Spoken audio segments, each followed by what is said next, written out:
Shalom, querido internauta! Estamos aqui mais uma vez com a série Ouvindo a Deus no Deserto. E aí, você já parou, já ouviu a voz de Deus? Eu quero dar continuidade no livro de Mateus, capítulo 4, o verso de 5 a 7, ainda falando sobre Jesus, a tentação de Jesus no deserto, que diz assim a palavra.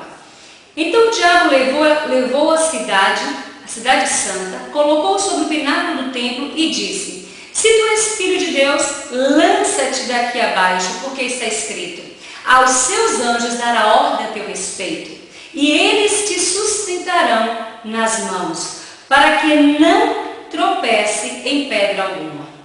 Jesus respondeu: também está escrito: não tentarás o Senhor teu Deus. Como nós falamos na ministração passada, que nós somos tentados em 3 níveis no deserto. O primeiro foi a necessidade. O segundo nível que Jesus foi tentado e que nós somos tentados é a identidade. Satanás chegou para Jesus e disse: olha, está escrito, tu não é filho de Deus, então Deus vai dar ordem a teu respeito. Quantas vezes você tem ouvido a palavra do inimigo, a voz do inimigo, a te perguntar: onde está o teu Deus? Cadê o teu Deus? Tu não é filho de Deus, tu não é servo de Deus, tu não confia em Deus, cadê o teu Deus? Mas você deve fazer como Jesus disse, e está escrito: não tentarás o Senhor teu Deus. Quando nós damos essa palavra para o inimigo, nós fazemos calar a voz do inimigo, a voz do adversário, porque nós sabemos a nossa identidade. A tua identidade, cara internauta, é que você é propriedade exclusiva de Deus. Nada, nem ninguém pode tocar em você. Então, no deserto,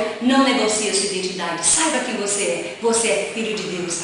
Faça como aquele atleta que nós vimos aos dias passados, aquele jogador de futebol, Kaká, que estava escrito: eu pertenço a Jesus. Ponha isso no seu peito, ponha isso na sua alma e declare isso todo dia: eu pertenço a Jesus. Eu quero te dizer, querido, que nem na necessidade e nem na identidade o diabo vai nos tocar, porque nós temos um Jesus que pode todas as coisas. Um beijo no coração e graça e paz.